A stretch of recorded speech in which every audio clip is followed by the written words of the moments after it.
are you actually interested to move to sales? I said, hell no. No, because legal departments hate sales because they sell things in that typically you're not always meant to, but then you have to figure out a way of doing it, right? Yeah, exactly.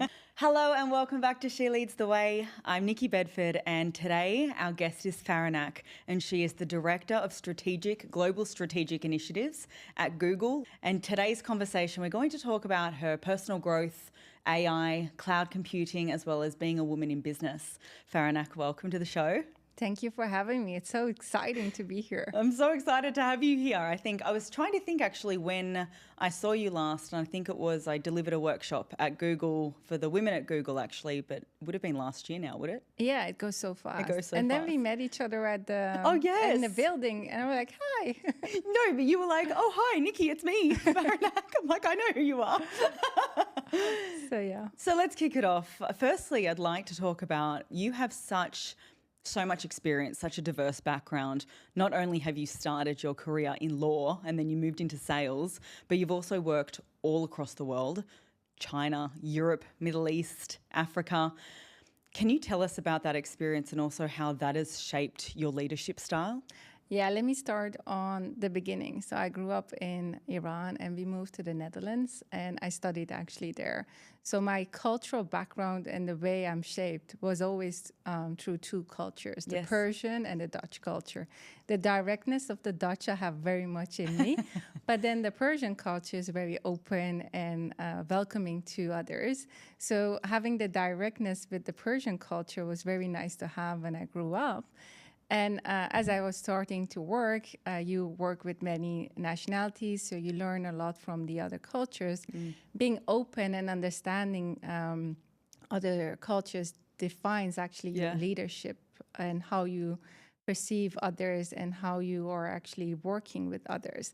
And for me, being able to be in the Netherlands and growing up there allowed me to have a diverse perspective because also the Dutch are very famous of being open to other cultures and that allowed me also to have a wider perspective. And obviously then the rest is history when I moved to Dubai and I covered the rest of the regions.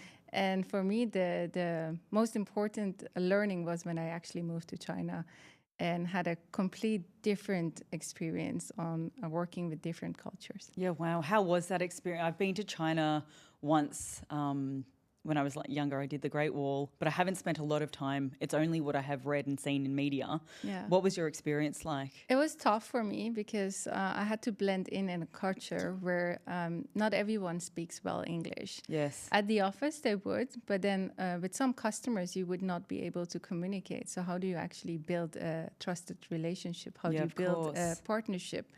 But that was sales? Were you in a sales role? Or? I was in a sales role when I moved there.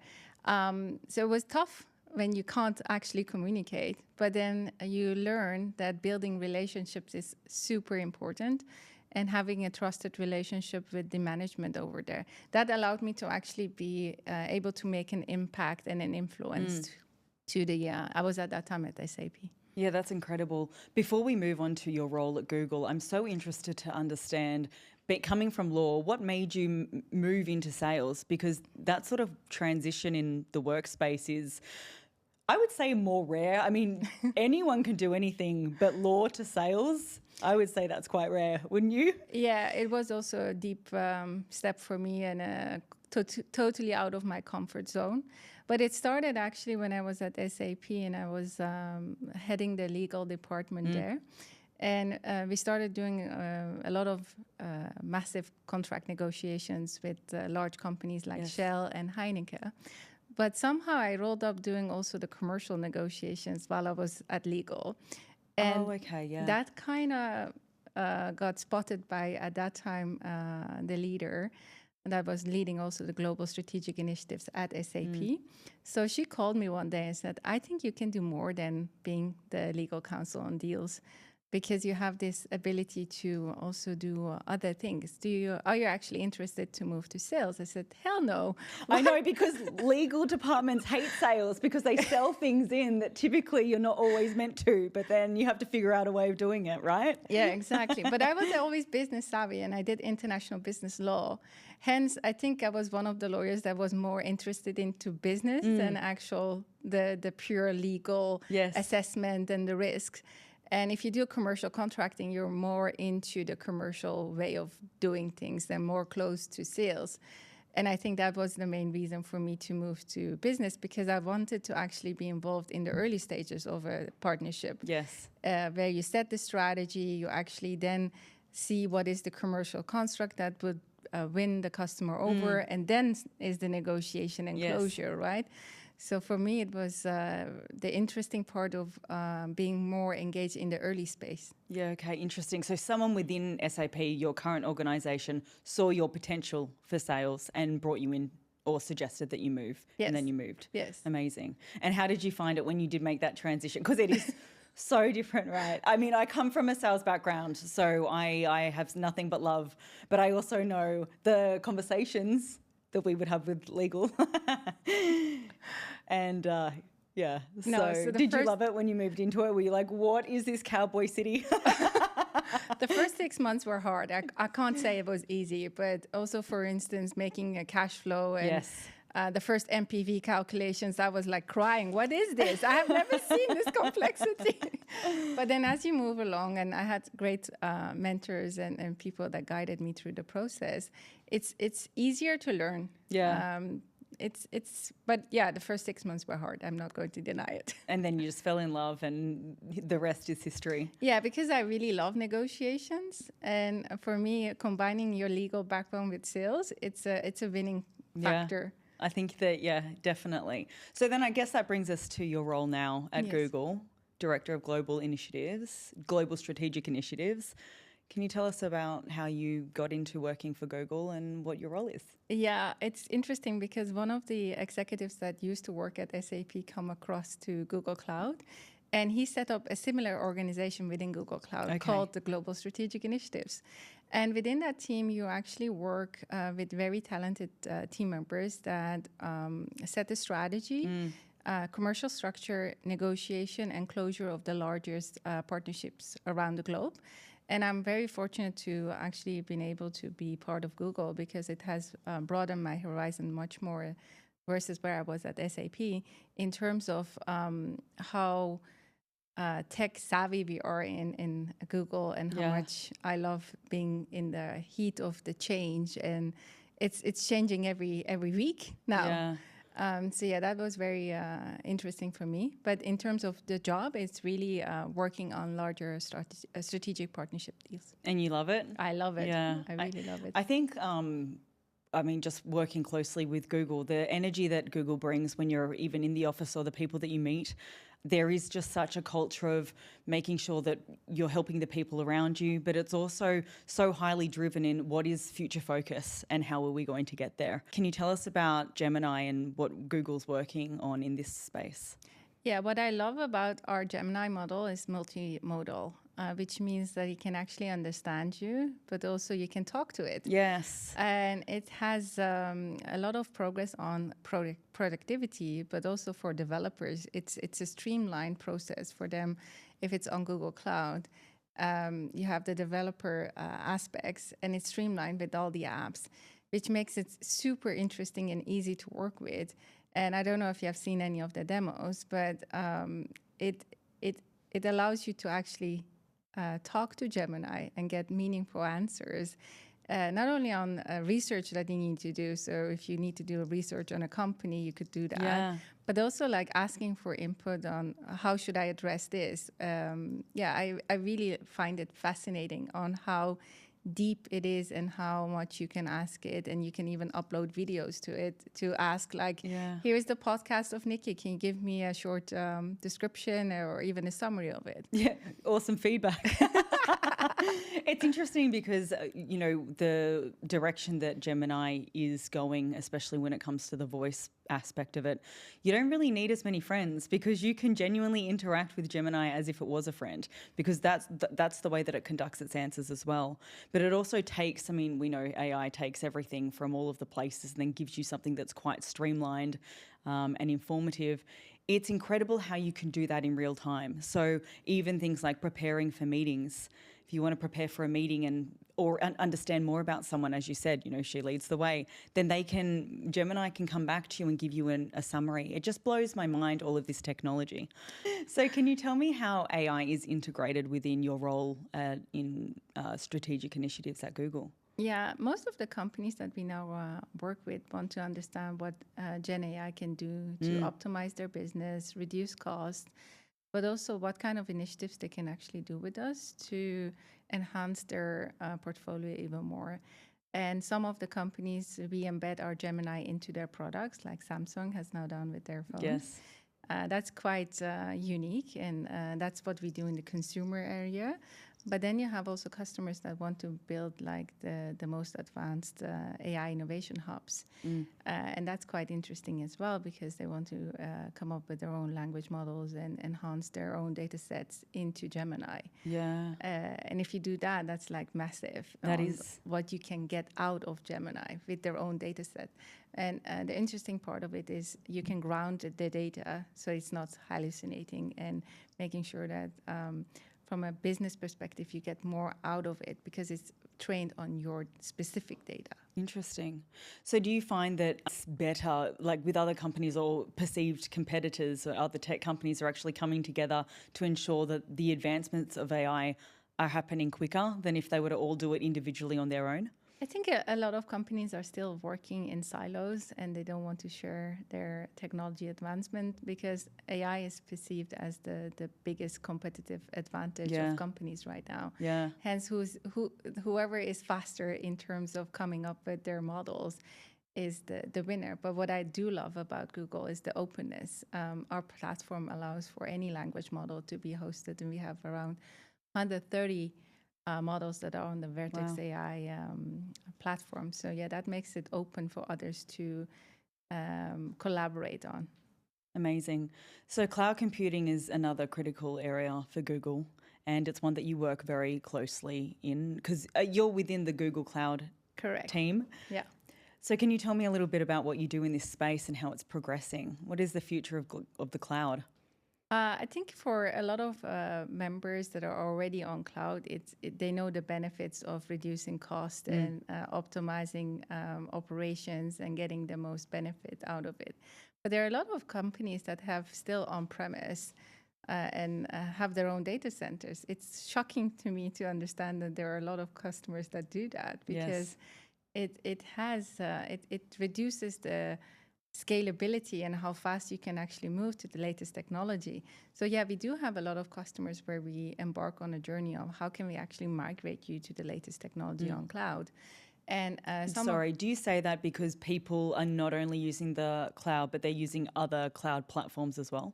That's one, but they can also use their own on-premise solutions, right?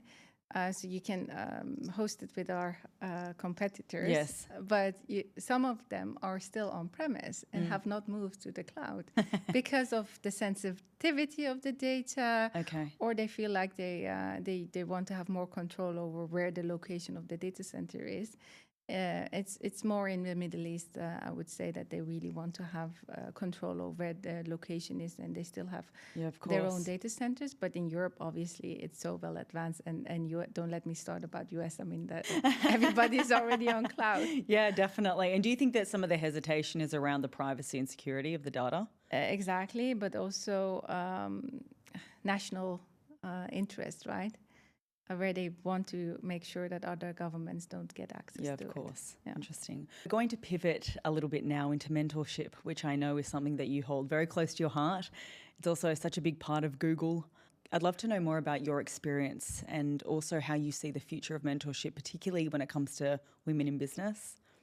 I think it's extremely important to give back to the community and also to build the next generation of leaders, right?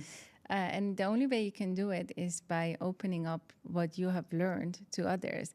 But to me, mentorship is a two-way street. I learn so much from my mentees that it's mind-blowing how much you get out of that relationship. And you build trusted relationships with your mentees. And they see also a different way of how leadership can actually be done. So for me, it's amazing to do that. And I encourage all of my colleagues to also mentor others if they can. Yeah, definitely.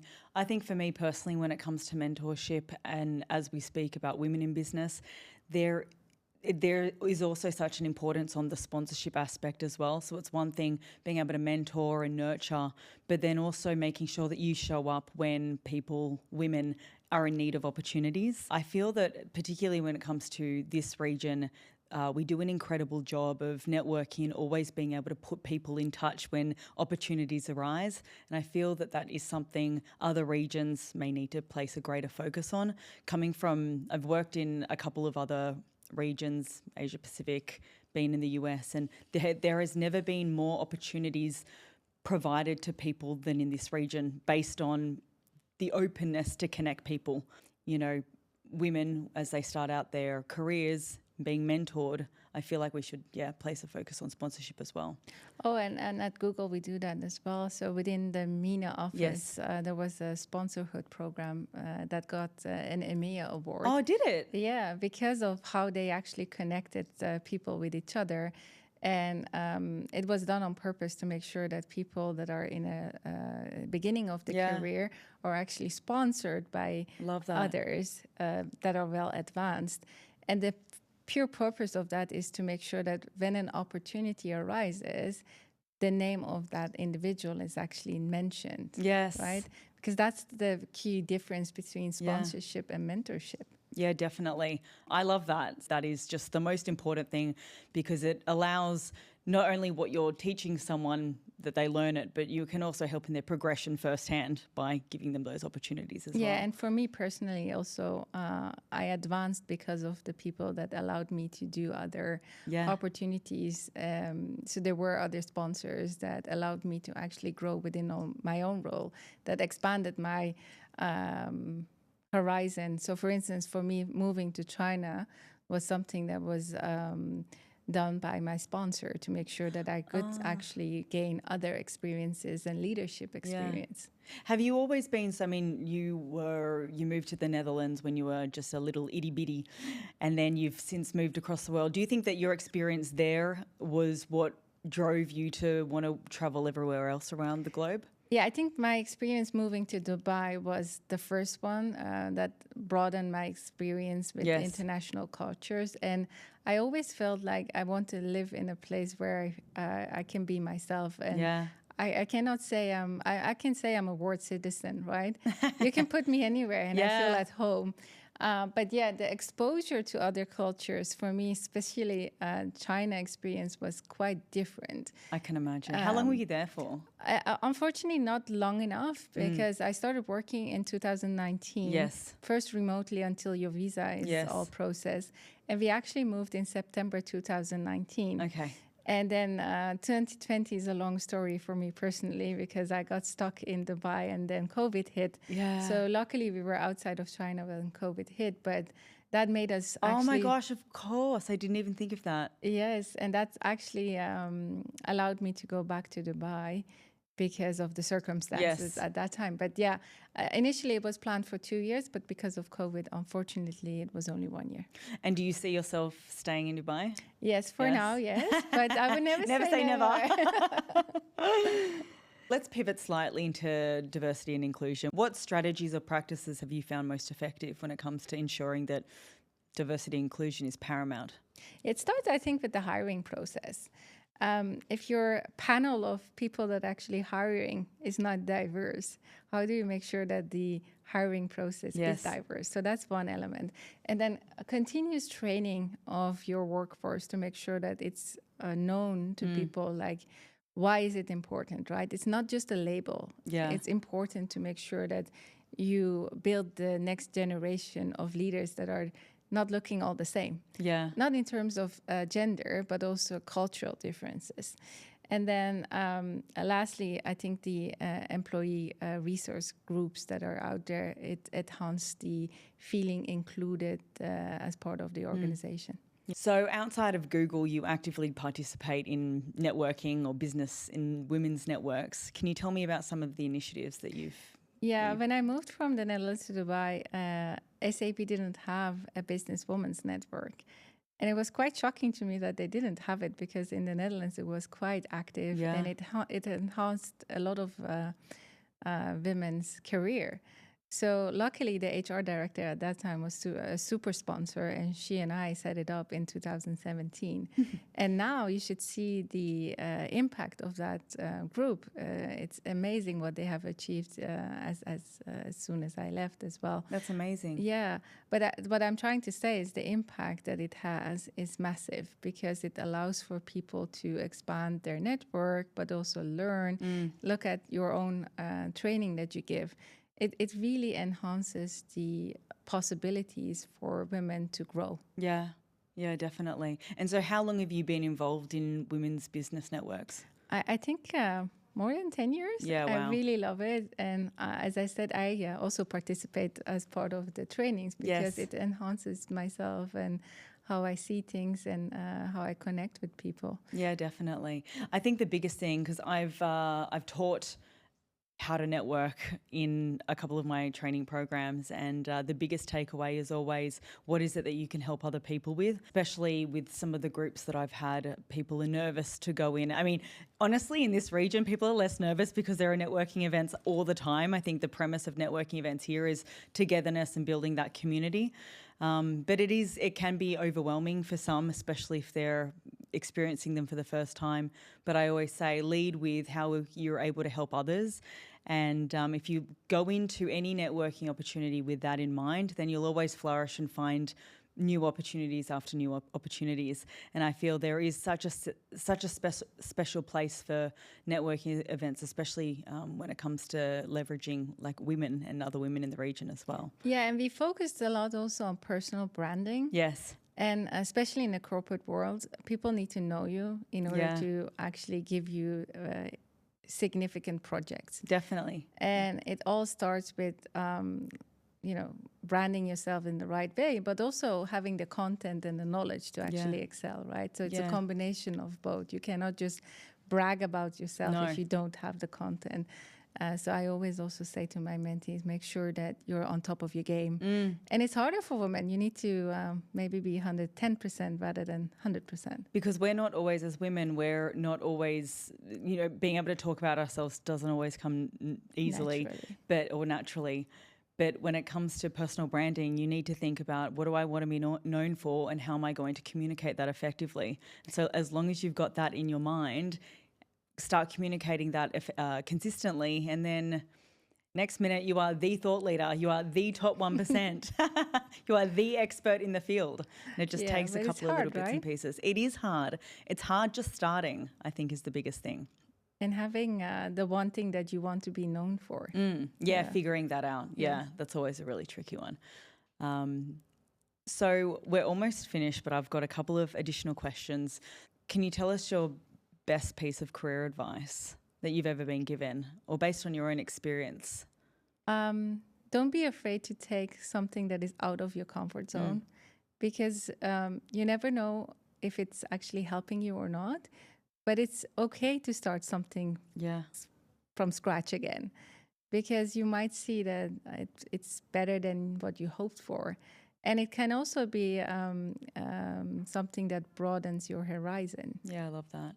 And then lastly, what do you think the biggest area of growth that you have had across your career or personal life, based on your own experiences? Yeah, for me, being able to be in different cultures was eye-opening, and the ability to work on projects that are cross-functional, cross-regional, and some of my managers have trusted me with very high-impact projects. Yeah, amazing. That have allowed me to really go. And that's so important. Yeah. Congratulations. Thank it's been so so much. Nice to speak to you, Faranak. Amazing. Thank you for having me. You're welcome. We'll see you next time. Bye.